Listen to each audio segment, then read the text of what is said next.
ॐ मूकं करोति वाचालं पङ्गुं लङ्घयते गिरिं यत्कृपात्तमहं वन्दे परमानन्दमाधवं यं ब्रह्मा वरुणेन्द्ररुद्रमरुतः स्तुन्वन्ति दिव्यैस्तवैः वेदैः साङ्गपदरक्षणोपनिषदैः गायन्ति यं सामगां ध्यानावस्थिततत्पदेन मनसा पश्यन्ति यं योगिनः यस्यान्तं न विदुः தேவாய தஸ்மை நம. அனைவருக்கும் என்னுடைய வணக்கங்கள். பகவத்கீதையினுடைய 10வது அத்தியாயத்தை நாம் பார்த்து வருகின்றோம். இந்த அத்தியாயத்துக்கு பெயர் விபூதி யோகம் என்று பெயர். அந்த விபூதி யோகத்தில் பகவான் கிருஷ்ணர் தன்னுடைய பெருமையை, தன்னுடைய விசேஷத்தை பகவான் கூறி வருகின்றார். தன்னுடைய விசேஷத்துடைய பயனை பகவான் கூறினார். 3வது ஸ்லோகத்தில், என்னை இவ்விதமாக அறிபவர்கள் சம்சாரத்திலிருந்து விடுதலை அடைகிறார்கள், மோட்சத்தில் இருந்தவர்கள் விடுதலை அடைகிறார்கள், மோட்சத்தை அடைகிறார்கள். அதுக்கு பகவான் இந்த அத்தியாயத்தில் கூறுற வார்த்தை சர்வ பாபைகி, மனித லோகத்தில் சர்வ பாபங்களிலிருந்தும் மதிமயக்கமற்றவர்களாக ஆகிறார்கள். எதை? போக மகேஸ்வரம், என்னை, என்னுடைய பூதியை உள்ளபடி அறிகிறவர்கள். எப்படி அறிய வேண்டும் என்று 4வது ஸ்லோகத்தில் கூறினார். அனைத்தும் நானே என்று உணர வேண்டும். அதாவது இறைவனுடைய திருஷ்டி, ஜீவனுடைய திருஷ்டி, 2 திருஷ்டி இருக்கு. இந்த இடத்துல பகவான் என்ன சொல்றார்? என்னுடைய திருஷ்டியில் வாழ வேண்டும், உன்னுடைய ஜீவனுடைய திருஷ்டியை விட்டுவிட்டு அந்த ஈஸ்வரனுடைய சிருஷ்டியில் இருக்க வேண்டும். அதுதான் இந்த இடத்துல பகவான் கூறுகின்ற கருத்து. இப்போ நம்முடைய திருஷ்டி என்ன? நாம் விரும்பியது, விரும்பாதது, அபிமானம், ஏற்றி வைக்கப்படுவது. ஏற்றி வைக்க கயிறிடை பாம்பை ஏற்றி வைப்பது போல நாம் நம்முடைய விருப்ப வெறுப்பை நம்முடைய மதிப்பின்படி ஏற்றி வைத்து வாழாமல், நினைக்காமல், பார்க்கின்ற பொருள்கள் அனைத்திலும் இறைவனுடைய விபூதியாக, இறைவனுடைய பெருமையாக நாம் பார்த்தல். எப்படி பார்க்கணும் அப்படிங்கிறது 4, 5வது ஸ்லோகத்தில் ஃபோக்கஸ் பண்ணார். அறியும் திறன், ஒருத்தட்ட அறியும் திறன்னா அது நானே, ஞானமும் நானே. ஒருத்தட்ட பொறுமையாக இருந்துச்சுன்னா அது நானே, நம்மிடம் பொறுமை இருந்தால் அதுவும் நானே. தமஸ் நானே, தமஸ் நானே. மனோ நிக்கிரக, மனதை அடக்குதலும் நானே. அதனால் ஞான நிஷ்டைக்கு, ஞானத்தை அடைஞ்சுக்கு பிறகு அடுத்து என்ன கட்டம்னு சொன்னால் ஒரு கட்டமாக இருக்கும்ல, இந்த மாதிரி ஞான நிஷ்டையை அடைஞ்ச பிறகு நம்முடைய மனோ நாச அப்படின்னு சொல்லுவாங்க. மனதில் உள்ள ஏற்கனவே பதியப்பட்ட வாசனைகளை நீக்குதல். பிரம்மஸ்வரூபக, பிரம்மஸ்வரூபத்தை நினைத்தல் ஞானத்திற்கு பின்பு. பகவானுடைய கருத்துப்படி அந்த பிரம்மஸ்வரூபமும் நானே. அதற்கு முன் செய்கின்ற சுகம், துக்கம், பயம், அபயம், அஹிம்சா, சமதா, திருப்திகி அனைத்தும் நானே என்கிறார். நானேங்கிறது என்ன? பகவான் இடத்துல எல்லாமே என்னிடமிருந்தான் வந்தது. அப்போ நம்ம என்ன நினைக்கணும்? எதையெல்லாம் நாம் பார்க்கின்றோமோ அதை இறைவனிடமிருந்து வந்ததாக நாம் நினைக்க வேண்டும். தானம் பண்ணுறது, தவம் பண்ணுறது, புகழ். புகழ்னால் சும்மா சாதாரண புகழ் இல்லை, நன்மை தர்மத்தின் காரணமாக ஏற்படுகின்ற புகழ், இறைவனுடைய புகழ். ஏன்னா ஒருவர் புகழ் அடிக்கிறாருன்னு சொன்னால் ஒரு காரணம் இருக்கணும். தானம் செய்கிறதுனால புகழ் வரலாம், நல்ல காரியம் செய்கிறதுனால புகழ் வரலாம், நல்லா டீச் பண்ணுறதுனால தன்னுடைய பெருமை அனைவருக்கும் போய் சேரலாம், அந்த ஆச்சாரியால் புகழ், அந்த புகழ் வரலாம்.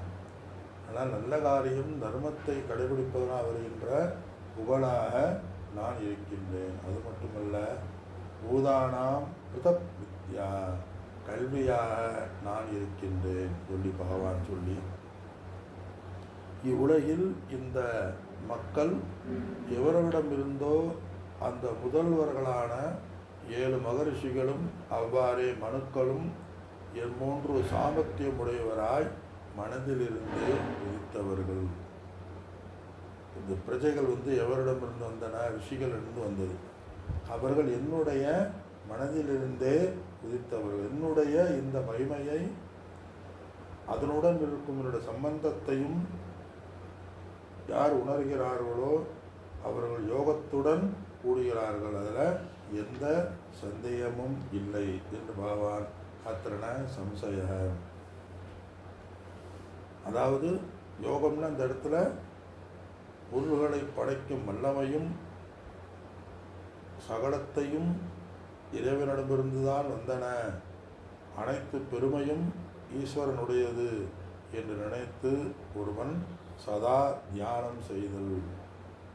இந்த இடத்துல சொல்றார், உலகில் உள்ள அனைத்து பிரஜைகளும் இறைவனிடமிருந்தே வந்தன இது என்று நினைத்து ஒவ்வொருவரும் சததம் கீர்த்தயந்தோமாம், என்னை பற்றியே பாடிக்கொண்டு என்னை பற்றியே போதனைகளை செய்து கொண்டு அவர்கள் இருக்கிறார்கள்.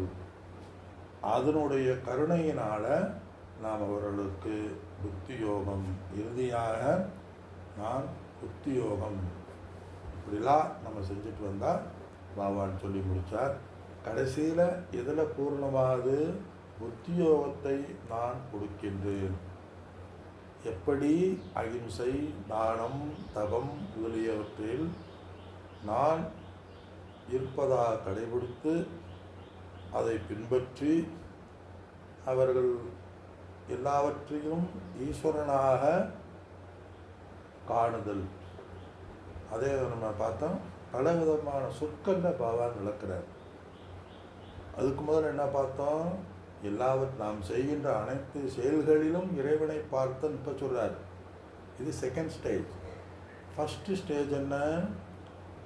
நாம் பார்க்கின்ற நாம் செய்கின்ற அனைத்து செயல்களும் இறைவனுக்கு அர்ப்பணமாக செய்த கர்மயோகம் நம்ம பார்த்தோம். அப்புறம் நம்ம உபாசனை அப்படிங்கிறத பார்த்தோம்.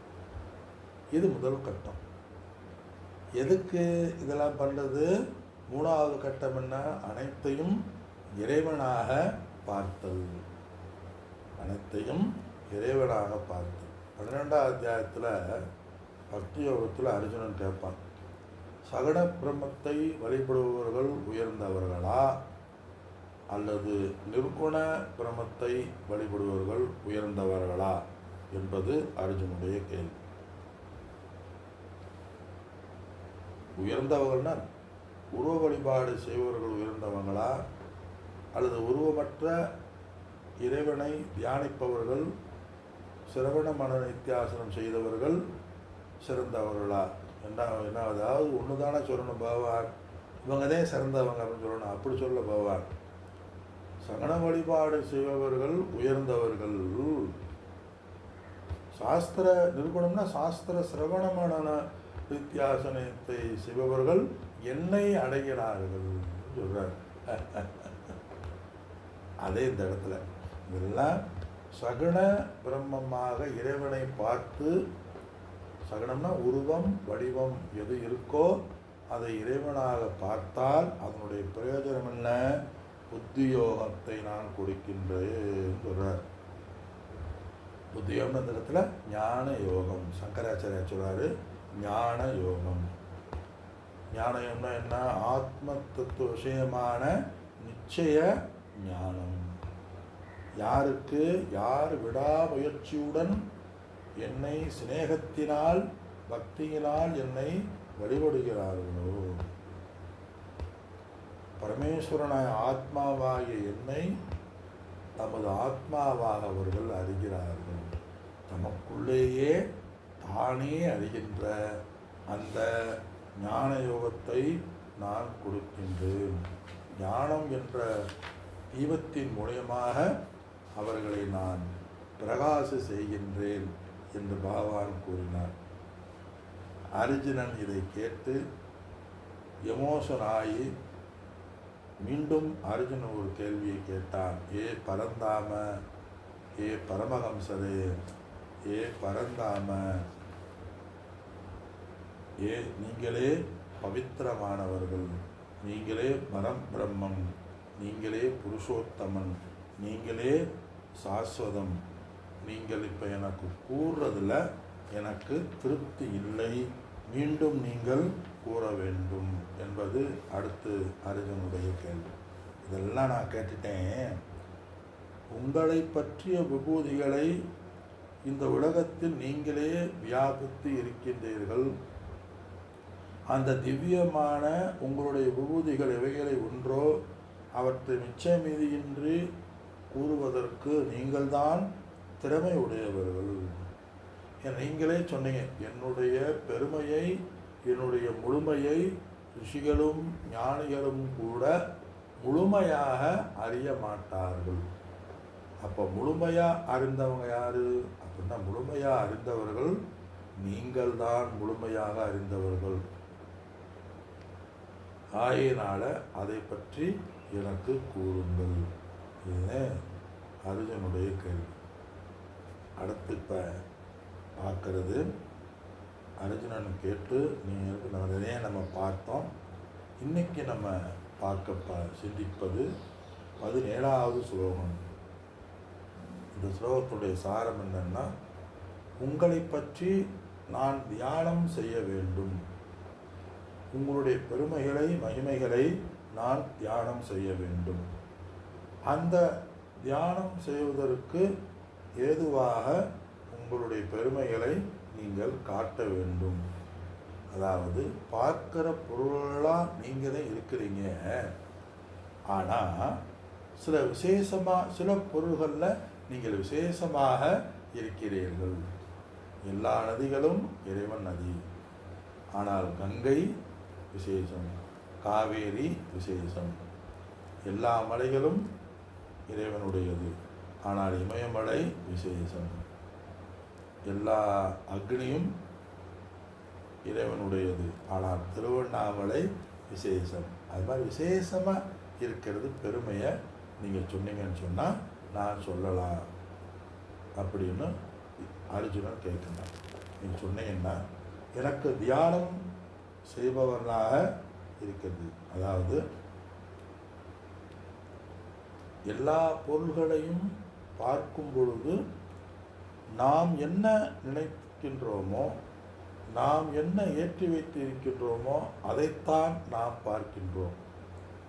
அப்படி பார்க்காமல் பொருள்களை பார்க்கும் பொழுது இறைவனுடைய படைப்பாக பார்க்க வேண்டும். இறைவனுடைய செயலாக.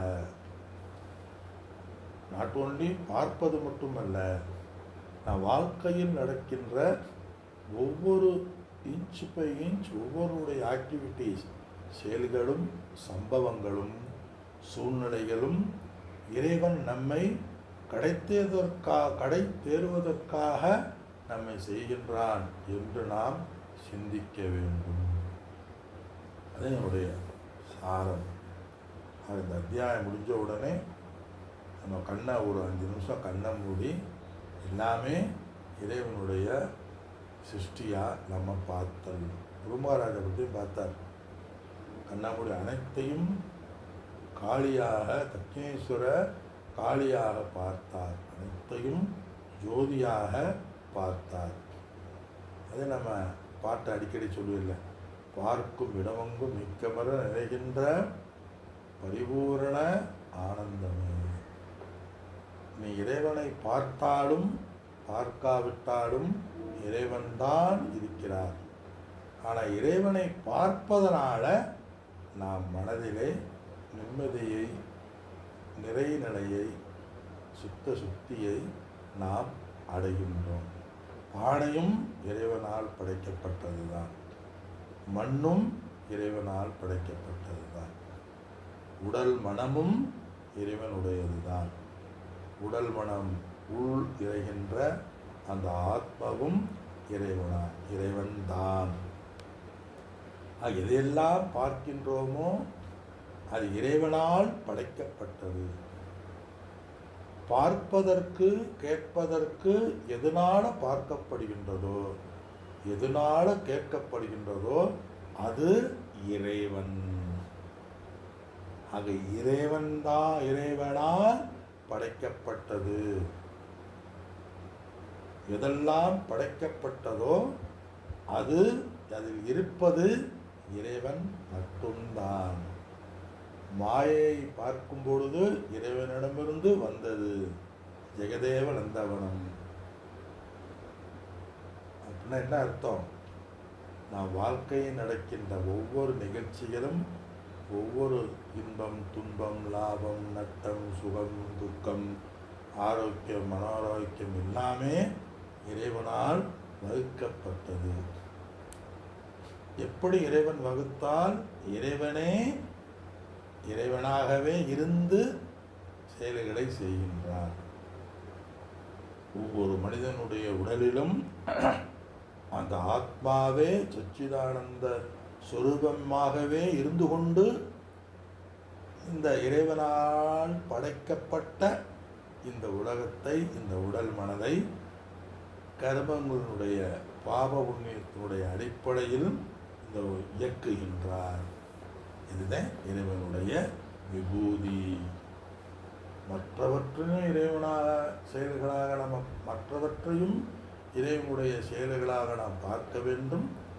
நம்முடைய வாழ்க்கையிலும் உயர்வு தாழ்வு இன்றி, தாழ்வு மனப்பான்மையின்றி, எந்த விஷயத்தை காரணத்தை கொண்டும் மனம் தளராமல், ஏன் நொந்து கொள்ளாமல் அந்த இறைவனையே நாம் காண வேண்டும்.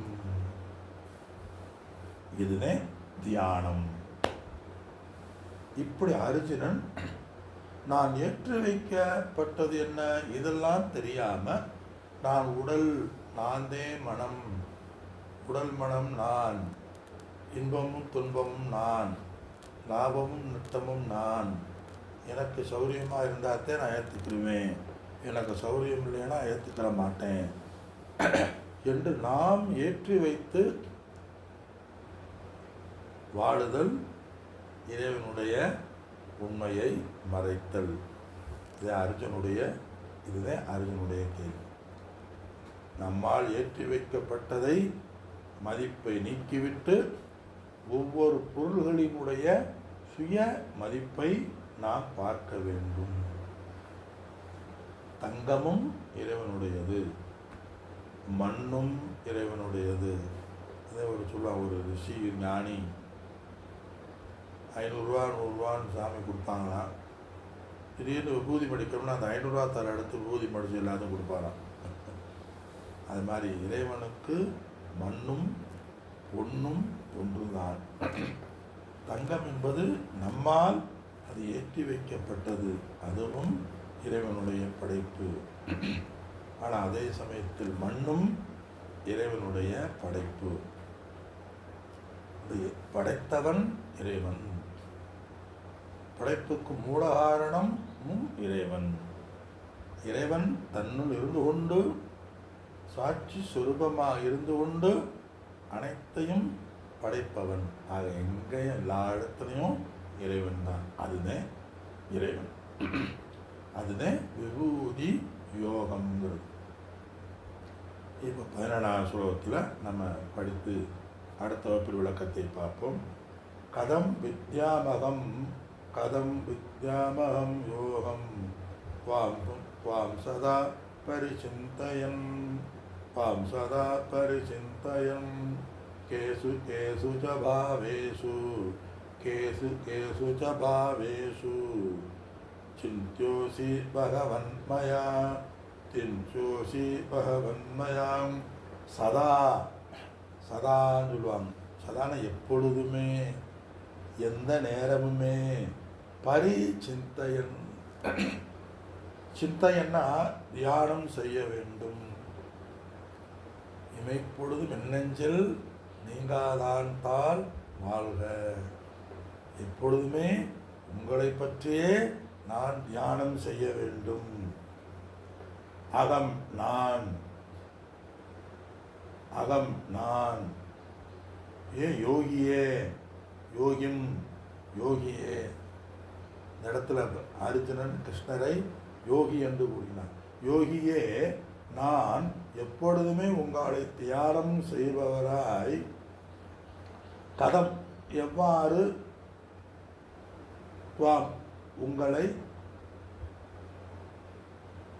வித்யா வித்யா அறிவேன்.